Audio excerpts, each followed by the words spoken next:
नमस्कार, स्वागत है आपका न्यूज ब्लास्ट नेशनल में। आपके साथ मैं हूं श्वेता मिश्रा। बीकानेर में सीमा पार पाकिस्तान से घुसपैठ व जासूसी का खतरा। सीमावर्ती इलाकों में 3 से 4 किलोमीटर अंदर तक आ रहा पाक मोबाइल नेटवर्क और इससे पाक सिम से देश की गोपनीय सूचनाएं भेजे जाने का भी खतरा है। गृह विभाग को ऐसी खुफिया जानकारी मिली है और इस पर धारा 144 की अवधि 6 माह बढ़ाई गई। साथ ही पाकिस्तानी सिम के उपयोग पर भी यहाँ प्रतिबंध लगाया है। गृह विभाग के संयुक्त सचिव देवेंद्र कुमार ने अधिसूचना जारी की है, तो इसे लेकर अधिसूचना गृह विभाग की तरफ से जारी की जा चुकी है। लेकिन सीमावर्ती इलाकों में 3 से 4 किलोमीटर अंदर तक पाक मोबाइल नेटवर्क आ रहा है और इससे पाक सिम से देश की गोपनीय सूचनाएं भेजे जाने का भी खतरा बना हुआ है। गृह विभाग को इसे लेकर खुफिया जानकारी मिली और इस पर धारा 144 की अवधि 6 माह के लिए बढ़ाई गई है। उत्तर प्रदेश मंत्रिमंडल विस्तार पर लेटेस्ट अपडेट। जानकार सूत्रों के हवाले से यह बड़ी खबर है। उत्तर प्रदेश में जल्द होगा मंत्रिमंडल विस्तार। मंत्रिमंडल विस्तार पर बीजेपी आलाकमान की मुहर लग चुकी है। कल शाम और आज सुबह की बैठक के बाद फैसला होगा। 25, 26 से 30 जुलाई को मंत्रिमंडल विस्तार संभव है। सीएम योगी लेंगे मंत्रिमंडल विस्तार की तारीख पर अंतिम फैसला। योगी कैबिनेट में शामिल हो सकते हैं कई नए चेहरे। माना जा रहा है कई नए चेहरे योगी कैबिनेट में शामिल हो सकते हैं। उत्तर प्रदेश मंत्रिमंडल विस्तार पर यह लेटेस्ट अपडेट है, जहां जानकार सूत्रों के हवाले से बड़ी खबर मिल रही है। उत्तर प्रदेश में मंत्रिमंडल विस्तार जल्द ही होने जा रहा है। बीजेपी आलाकमान की मुहर मंत्रिमंडल विस्तार पर लग चुकी है। संसद भवन में हुई भाजपा संसदीय दल की बैठक। प्रधानमंत्री मोदी ने बैठक को संबोधित किया। लोकसभा और राज्यसभा में हंगामे पर कांग्रेस पर निशाना साधा। उन्होंने कहा विपक्ष कोरोना पर चर्चा से भाग रहा है। दिल्ली में करीब 20% फ्रंटलाइन वर्कर को वैक्सीन नहीं लगी। वैक्सीनेशन पर जोर हो, विपक्ष चर्चा से भाग रहा है। कांग्रेस आरोपों की राजनीति यहां पर करती है। कई राज्यों में खत्म होती जा रही है कांग्रेस। केवल आरोप लगाने में कांग्रेस जुटी हुई है। सभी सांसद जनता को सरकार के कामों के बारे में बताएं। तो संसद भवन में भाजपा संसदीय दल की अहम बैठक, बेहद अहम बैठक थी। प्रधानमंत्री मोदी ने इस बैठक को संबोधित किया। उन्होंने कहा कि लोकसभा राज्यसभा में हंगामे पर हालांकि कांग्रेस पर निशाना भी साधा। साथ ही कहा कि विपक्ष कोरोना पर चर्चा से भाग रहा है। दिल्ली में करीब 20% फ्रंटलाइन वर्कर को वैक्सीन ही नहीं लगी है। वैक्सीनेशन पर जोर देना चाहिए, विपक्ष चर्चा से भाग रहा है, ये कहा प्रधानमंत्री Narendra Modi.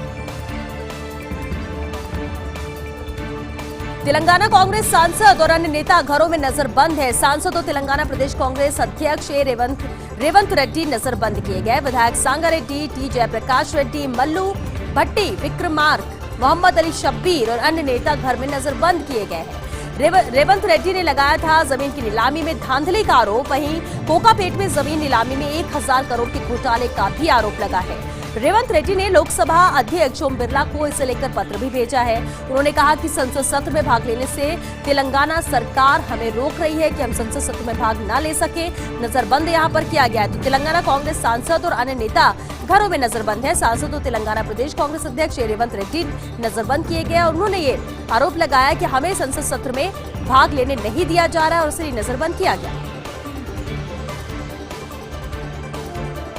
Amazon founder Jeff Bezos की अंतरिक्ष यात्रा। बेजोस समेत 4 यात्री कुछ देर में होंगे स्पेस के लिए रवाना। उनके भाई मार्क वैलीफंक और ओलिवर डोमेन इसमें शामिल हैं। 52 साल पहले आज ही नील आर्मस्ट्रॉन्ग चांद पर पहुंचे थे। रिपोर्ट्स के मुताबिक बेजोस ने अंतरिक्ष में जाने के लिए यह दिन इसलिए चुना जिस रॉकेट शिप से ये सभी जा रहे हैं स्पेस, उस रॉकेट शिप नहीं होती, पायलट की जरूरत है। न्यू शेफर्ड नाम के इस रॉकेट की अब तक 15 फ्लाइट्स कामयाब रही हैं। 15 फ्लाइट जा चुकी है, कामयाब रही हैं और आज के दिन को बेहद खास है आज का दिन और इसलिए इसे चुना गया। बेजोस समेत 4 यात्री कुछ देर में ही स्पेस के लिए रवाना।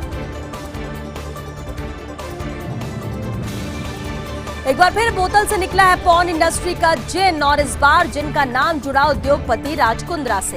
पूरे मामले की पड़ताल में मुंबई पुलिस जुटी हुई है। कुंद्रा पर पॉर्न फिल्म इंडस्ट्री में 8 से 10 करोड़ निवेश करने का आरोप है। कुंद्रा ने ब्रिटेन में अपने भाई के साथ कैम्ब्रिन नामक कंपनी बनाई और उसका रजिस्ट्रेशन विदेश में करवाया ताकि भारत के साइबर लॉ से बचा जा सके। पॉर्न मूवी के वीडियो शूट किए गए थे भारत में। मुंबई कोर्ट ने राज कुंद्रा और रयान थारप को हिरासत में लिया है और 23 जुलाई तक के लिए उनको हिरासत में लिया गया और अब पूरे प्रकरण में अभिनेत्री शिल्पा शेट्टी से भी इस मामले में पूछताछ हो सकती है। इस पूरे प्रकरण पर पूछताछ शिल्पा शेट्टी से भी होगी, लेकिन मुंबई कोर्ट ने जरूर राज कुंद्रा और रयान थारप को 23 जुलाई तक हिरासत में लिया। प्राइमरी स्कूल खोलने की सलाह है। तीसरी लहर से बच्चे सुरक्षित हैं। 6 से 17 साल के बच्चे संक्रमण से खुद लड़ सकते हैं। आईसीएमआर के सर्वे में आधे से ज्यादा बच्चों में एंटीबॉडी मिली है और 21 राज्यों के 70 जिलों में जून जुलाई महीने में किए गए सर्वे की ये रिपोर्ट जारी की गई। रिपोर्ट के मुताबिक देश की 67% आबादी में एंटीबॉडी डेवलप हुई है। आईसीएमआर के director general doctor Balram Bhargava ने इसे लेकर जानकारी दी है। ये एंटीबॉडी डेवलप हुई है बच्चों में प्राइमरी स्कूल खोलने की सलाह दी गई है। तीसरी लहर से बच्चे सुरक्षित हैं। 6 से 17 साल के ये बच्चे हैं, संक्रमण से खुद लड़ सकते हैं। आईसीएमआर के सर्वे में आधे से ज्यादा बच्चों में एंटीबॉडी मिली और 21 राज्यों के 70 जिलों में जून जुलाई महीने में किए गए सर्वे की रिपोर्ट जारी की गई है। ईद से पहले इराक में आत्मघाती हमला, बम धमाके में 35 लोगों की मौत हुई है। धमाके में 60 से ज्यादा लोग घायल हुए। आईएस आतंकी ने भीड़ भरे बाजार में खुद को उड़ाया। आतंकी संगठन आईएस ने टेलीग्राम के जरिए हमले की जिम्मेदारी ली है। धमाके के बाद भगदड़ मचने से भी कई लोग यहां पर घायल हुए। पिछले 7 महीने में आईएस का ये दूसरा आत्मघाती हमला है। 7 दिनों में दूसरा आत्मघाती हमला। ईद से पहले इराक में बेहद बड़ा आत्मघाती हमला किया गया, जहां बम धमाके में 35 लोगों की मौत हुई है। 60 से ज्यादा लोग इस धमाके में घायल हुए। आईएस आतंकी ने भीड़ भरे बाजार में खुद को उड़ाया है। आतंकी संगठन आईएस ने टेलीग्राम के जरिए हमले की जिम्मेदारी ली।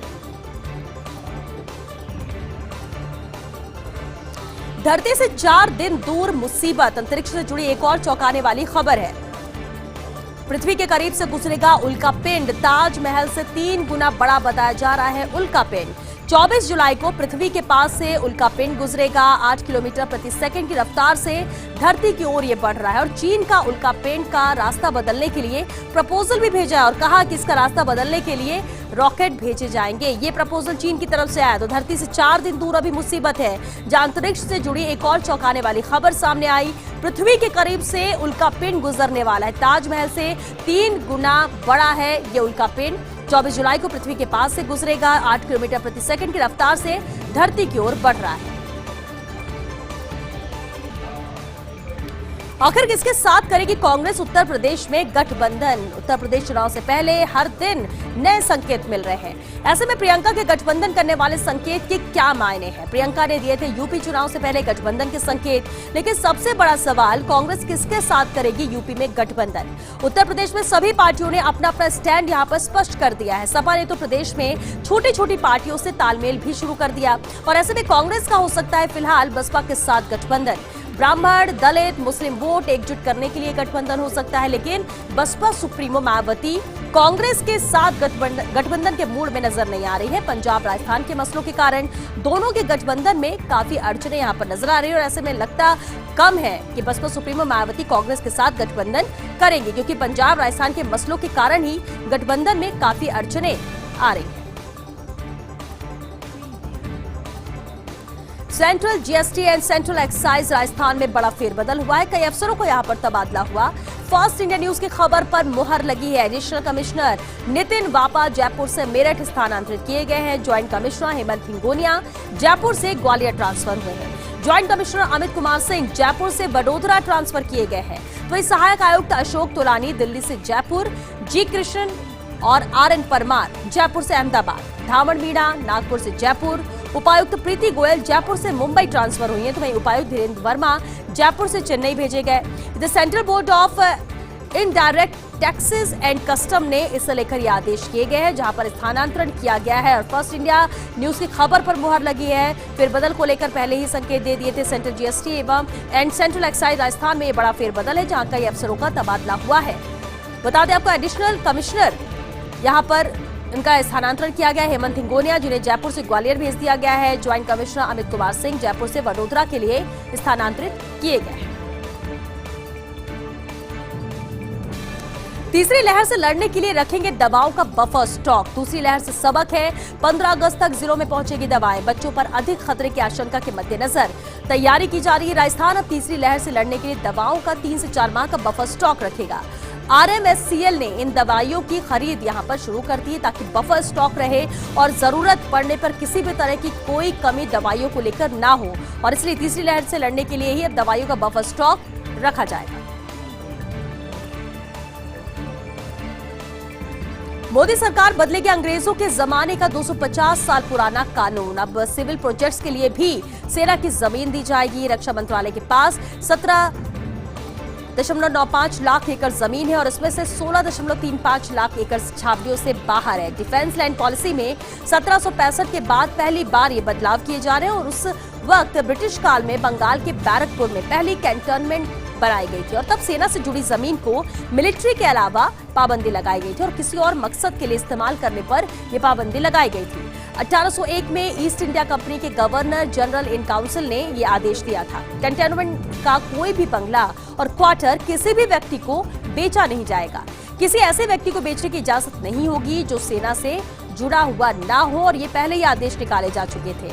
ब्रिटिश काल में बंगाल के बैरकपुर में पहले कैंटोनमेंट बनाई गई थी और तब सेना से जुड़ी जमीन को मिलिट्री के अलावा पाबंदी थी, कहीं अलावा लगाई गई थी पाबंदी और किसी और मकसद के लिए ही इस्तेमाल करने पर यह पाबंदी उस वक्त लगाई गई थी। 1801 में ईस्ट इंडिया कंपनी के गवर्नर जनरल ने यहाँ पर कहा था, अहम आदेश दिया था कि कैंटोनमेंट का कोई भी बंगला और क्वार्टर किसी भी व्यक्ति को नहीं बेचा जाएगा और ऐसे व्यक्ति को खासतौर से जो सेना से जुड़ा हुआ ना हो।